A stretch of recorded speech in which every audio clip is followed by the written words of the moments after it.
Afia is innocent. We want her back and we will not rest until we get her back.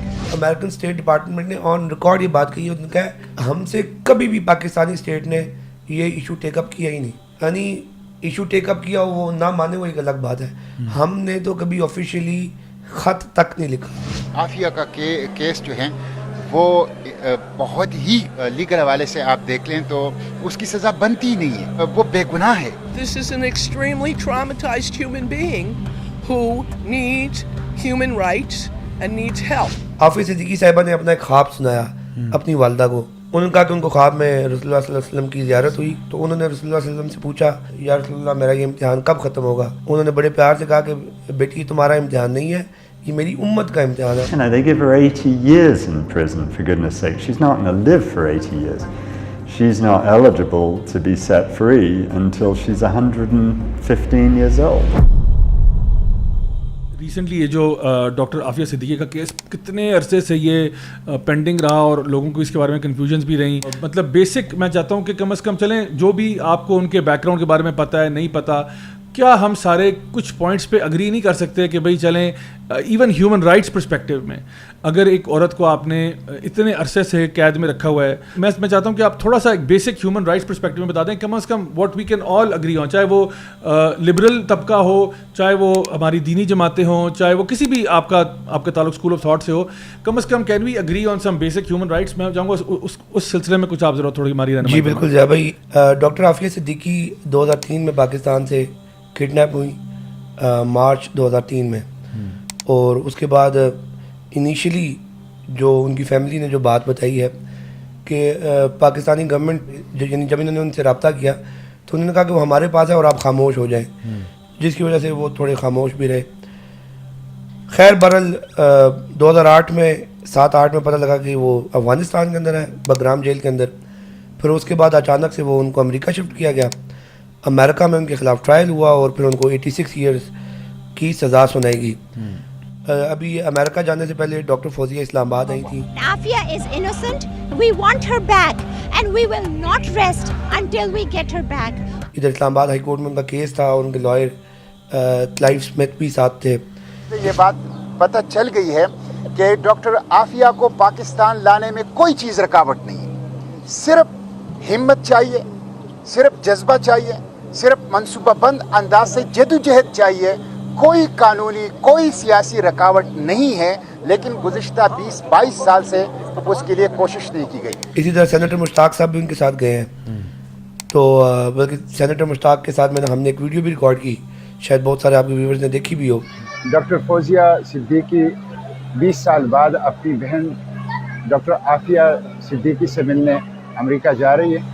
इस मौके पे मैं कौम से अपील करता हूँ कि वो खुसूसी तौर पर दुआएं करें। तो उसमें पहली बात तो ये है कि कहा जाता है कि ये न्यूक्लियर फिजिसिस्ट थी, शायद ये वो था, ऐसा नहीं है। उनकी चाइल्ड साइकोलॉजी से रिलेटेड PhD है। Dr. Afia Siddiqui is a Pakistani neurologist who studied in the United States and graduated from MIT in 1995. ना ही वो अमेरिकन सिटीजन थी, लेकिन यह है कि स्टडीज़ उनकी अमेरिका से थी। इसके अलावा कहा जाता है कि उनकी 2-3 शादियाँ थी और शायद उनके कुछ एक्स हस्बैंड्स किसी बैंड आउटफिट के साथ उनका ताल्लुक था। ये बात भी गलत है, उनकी एक ही शादी थी जिससे उनको डिवोर्स हो गई थी। फिर दूसरा जब भाई जो अफसोसनाक बात है कि जब ये किडनैप हुई, यहाँ से अरेस्ट हुई, मैं तो किडनैप कहूँगा क्योंकि जो ह्यूमन राइट्स की अगर बात की जाए तो जब भी आपको अरेस्ट किया जाता है तो बेसिक चीज़ ये होती है कि आपको किसी जुर्म के मुताबिक चार्जशीट किया जाता है, आपको कानून के दायरे के अंदर किसी ऐसी अथॉरिटी के पास प्रेजेंट किया जाता है, पुलिस हो गई, अदालत में पेश किया जाता है। इनको तो अदालत में पेश किया गया 2008 के बाद, वो भी पाकिस्तान के अंदर नहीं, अमेरिका में। How can a Pakistani citizen be brought from Pakistan to Afghanistan, get shot? पीप बह रहा है जख्मों में से, शीज लागिर हुई हुई है, एंड आप उसको अदालत में पेश करते हैं। एक जज कहता है कि this is a case of rendition, you can't shift one person from one New York borough to another New York borough, how can you cross 3 continents? इनको अभी जो डॉक्टर फौजिया गई हैं, कैन यू इमेजिन कि 20 साल बाद कोई फैमिली मेम्बर मिलने गया है, 20 years after 20 years. Doctor Aafia Siddiqui سے ان کی بہن فوزیہ صدیقی نے ایک اور ملاقات کی ہے. فوزیہ صدیقی جیو نیوز سے خصوصی گفتگو میں اپنی بہن عافیہ صدیقی سے ملاقات کا احوال سناتے ہوئے رو پڑی. انہوں نے کہا کہ درمیان میں شیشے کی دیوار حائل تھی, بہن کا ہاتھ تھامنے کی بھی اجازت نہیں تھی. عافیہ کو والدہ کے انتقال کا بتانے کی ہمت ہی نہیں پڑی. اور اس دوران ان کی آج سے کوئی 10-12 سال پہلے ان کی والدہ سے فون پر بات ہوئی تھی, اور وہ بھی یعنی آپ امیجن کر سکتے ہیں کہ کس طرح کی ہوئی ہوگی بات. تو اور ابھی بھی جو ملاقات ہوئی ہے اس میں خبریں یہ آ رہی ہیں کہ they were not allowed to touch each other, بلکہ درمیان میں ایک بہت بڑا یعنی موٹا تھک گلاس تھا, اور وہ بھی جیسا ہوتا ہے نا جیسا فلموں میں دکھاتے ہیں فون کے اوپر بات کی جاتی ہے. اچھا, اس کے ستم بالائے ستم یہ کہ ان کی فیملی کو یہ بھی نہیں الاؤ کیا گیا کہ وہ ان کے بچوں کی تصویریں, یعنی ایک ماں نے 20 سال سے اس کو یہ نہیں پتا کہ اس کے بچے زندہ ہیں, مر گئے, کہاں ہیں, کیسے ہیں. تو انہوں نے ریکویسٹ کی کہ میرے بچوں کے بارے میں بتایا جائے. تو ان کی جو سسٹر ہیں ڈاکٹر فوزیہ, انہوں نے ان کو پکچرز دکھانے کی کوشش کی, تو انہوں نے پکچرز نہیں دکھانے دی. تو یعنی یہ اگر آپ ہیومن رائٹس کی بات کریں تو یہاں پہ تو بالکل بیسک جو ہیومن رائٹس ہیں وہ بھی نہیں دیے گئے. کس منہ سے میں کیا کہتی, لیکن اس کو گلے لگا کے اس کا کچھ غم, اس کی کچھ تکلیف تو اپنے سر لے سکتی تھی, لیکن انہوں نے نہیں اجازت دی. شیشے میں سے میں نے کوشش کی, بہت خوش آمد کی کہ بچوں کی تصویر تو دکھا دوں کہ وہ کتنے بڑے ہو گئے, 20 سال بیت گئے, جوان ہو گئے. انہوں نے نہیں دکھانے دی. جو ان کا کیس ہے پورا, ان کے اوپر جو چارج شیٹ امریکہ میں ہوا اس میں ان کے اوپر ٹیررزم کے چارجز نہیں ہیں. یہ بھی ایک بہت بڑی مسکنسیپشن ہے کہ یہ ان کے اوپر ٹیررزم کے چارجز ہیں. اگر ٹیررزم کے چارجز ہوتے تھے تو کچھ نہ کچھ بات سمجھ آتی کہ یار چلو, اور پھر ہم بھی شاید کہتے کہ شاید واقعی کوئی نہ کوئی تعلق رہا ہو. ایسا کچھ بھی نہیں ہے. امریکہ نے خود جو ان کو چارج شیٹ کیا وہ اس بات پہ چارج شیٹ کیا, بگرام کے اندر جب یہ انہوں نے رکھا ہوا تھا افغانستان کا ایک صوبہ غزنی وہاں پر, تو وہاں پر ایک کرٹن کے پیچھے ان کو رکھا ہوا تھا, اور اس میں کیا ہوا کہ یہ وہاں سے اٹھتی ہیں. میرین کارپس کے 6 ٹرینڈ فوجی کامبیٹ میں ایکسپیرینس رکھتے ہیں, ان کو ایک کمزور سی خاتون وہ اٹھتی ہے, ان کو ٹیکل کرتی ہے, ان سے ویپن کھینچتی ہے اور ان کو شوٹ کرنے کی کوشش کرتی ہے, اور ان دا پروسیس خود اس کو بلٹ انجری ہو جاتی ہے.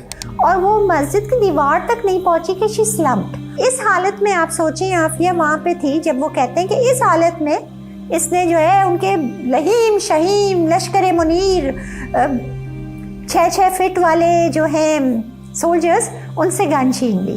اور اس بیس پر کہ جی انہوں نے ارادہ کیا تھا کہ یہ امریکن سولجرز کو یہ قتل کریں, اس بیس پر ان کو 86 ایئرس کی سزا سنائی گئی ہے امریکہ کے اندر. اس وقت یہ جیل کے اندر سزا اپنی کاٹ رہی ہے 86 ایئرس کی. اور سینیٹر مشتاق احمد نے بتایا کہ یہ اس جیل کا جو سب سے زیادہ سخت والا, جو بہت ہی زیادہ ہائی پروفائل کرمنلز کے لیے جو ڈیٹینشن ایریا ہوتا ہے, ان کو وہاں پر رکھا ہوا ہے. دیکھیں, پہلے تو جب میں جیل گیا تو ایک بہت ہی خوفناک جیل تھا, اور جب میں پہلے دروازے سے اندر گیا تو مجھے زنجیروں, بڑی بڑی چابیوں اور ہتھکڑیوں کی جھنکار وہ سنائی دی. 2 چھوٹے چھوٹے کمرے تھے جس کے درمیان میں ایک مربع میٹر کا ایک شیشہ لگا ہوا تھا دیوار میں, اور اس دیوار کے اس طرف ڈاکٹر عافیہ بیٹھی ہوئی تھی. اور اپنی ملاقات کے اندر بھی بار بار اس بات کا ذکر کرتی رہی. اور اس کے علاوہ جو اپیرنٹلی ان کی جو حالت تھی اس میں یہ تھا کہ ان کے جو سامنے والے دانت ہیں وہ نہیں تھے, وہ ختم ہو گئے, یعنی جو ان کے اوپر تشدد کیا گیا جیل کے اندر اس کے نتیجے میں. اس کے علاوہ ان کو ایک کہیں ہیڈ انجری ہوئی تھی جیل میں, جس کی وجہ سے ان کی جو سننے کی صلاحیت ہے وہ بھی کافی حد تک متاثر ہوئی ہے. ان کی اپیئرنس کیسی تھی؟ ان کی سامنے کے 4 دانت, جو اوپر جبڑے کے 4 دانت ہیں, وہ ٹوٹ چکے ہیں, اور وہ بھی تشدد سے ٹوٹ گئے ہیں. تشدد سے یعنی منہ میں مارا گیا انہیں؟ ہاں بالکل, وہ تو مارتے ہیں. یہاں تو بہت تشدد ہوتا ہے. یہ جو جس جیل کے اندر یہ ہے, یہ بدنام جیل ہیں. اس وقت بھی امریکن ایڈمنسٹریشن کا اس کی کئی انکوائریاں چل رہی ہے. اور اس کے علاوہ جو ظاہر سی بات ہے جو مینٹل ٹراما اور وہ باقی ساری چیزیں, تو یہ ساری چیزیں ہیں ضیاء بھائی. اور اس میں یہ ہے کہ اب ایک بہت عرصے بعد ایک امید پیدا ہوئی ہے. 2 بندے وہ رہا ہو گئے گوانٹانامو سے, ایک 20 سال کے بعد سیف اللہ پراچا صاحب, اور دوسرا 21 سال کے بعد احمد ربانی صاحب. حراستی مرکز گوانتانامو سے پاکستانی قیدی کو رہا کر دیا گیا ہے.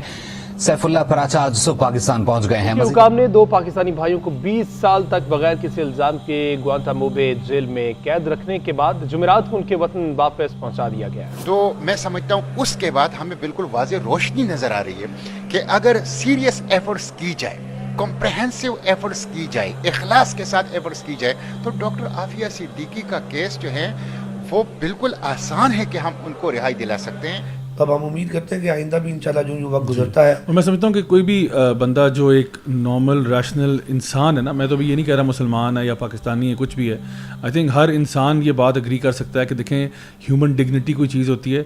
अगर किसी के बारे में कोई आपको मसला भी है, लेट्स सपोज कि कुछ भी, हमें तो अभी अब केस की तहकीकात हैं, डिटेल्स जो भी हैं, एवरी ह्यूमन बीइंग डिज़र्व्स कि उसका फेयर ट्रायल होना चाहिए।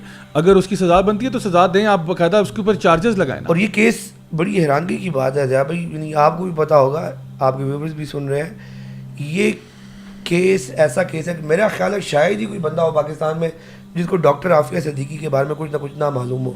सबको पता है वो मजलूम है, सबको पता है कि वो बेगुनाह है, और ये एक तरह से हमारे लिए ना एक कौमी गैरत का भी मसला है। और एक और मज़े की बात ये कि कल फौजिया सिद्दीकी की जो उनकी सिस्टर है, उनकी एक में उनकी जो मूवमेंट है, आफिया मूवमेंट उन्होंने बनाई हुई है, तो वहाँ पर उनका एक बयान लगा हुआ था। वो ये था कि आफिया को तो ये भी नहीं पता कि उनकी वालदा जो है वो फोत हो चुकी हैं, बल्कि उन्होंने बार बार अपनी सिस्टर से पूछा कि वालदा किधर है, वो क्यों नहीं आई, उनका हाल कैसा है। तो वो उन्होंने इंटरव्यू भी दिया एक टीवी चैनल को, उन्होंने बताया कि मेरे में हिम्मत ही नहीं हुई कि मैं उनको बता सकूं।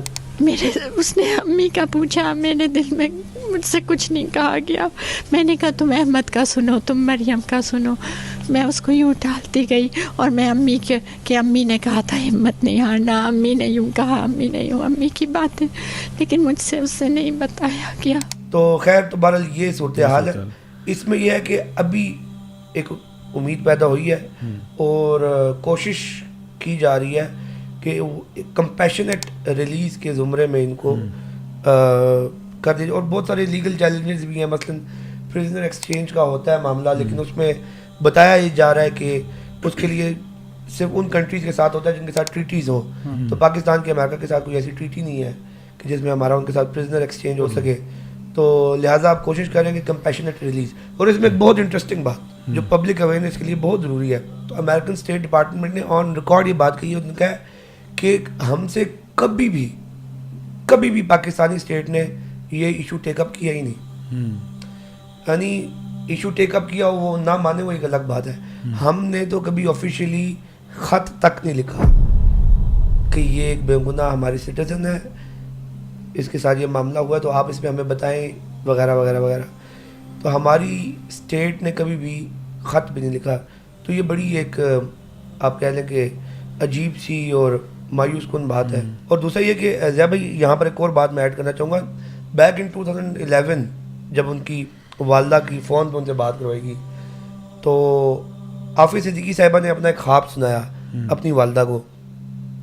उन्होंने कहा कि उनको ख्वाब में रसूलुल्लाह सल्लल्लाहु अलैहि वसल्लम की ज़ियारत हुई, और तो उन्होंने रसूलुल्लाह सल्लल्लाहु अलैहि वसल्लम से पूछा कि या रसूलुल्लाह मेरा ये इम्तिहान कब ख़त्म होगा। तो जो अल्लाह के नबी थे तो वो उन्होंने बड़े प्यार से कहा कि बेटी तुम्हारा इम्तिहान नहीं है, ये मेरी उम्मत का इम्तिहान है। और मैं ये समझता हूँ वाकई अब हम जैसे लोगों का, और ये मैंने हसल कौम, ये हमारा जो है ना ये इम्तिहान है।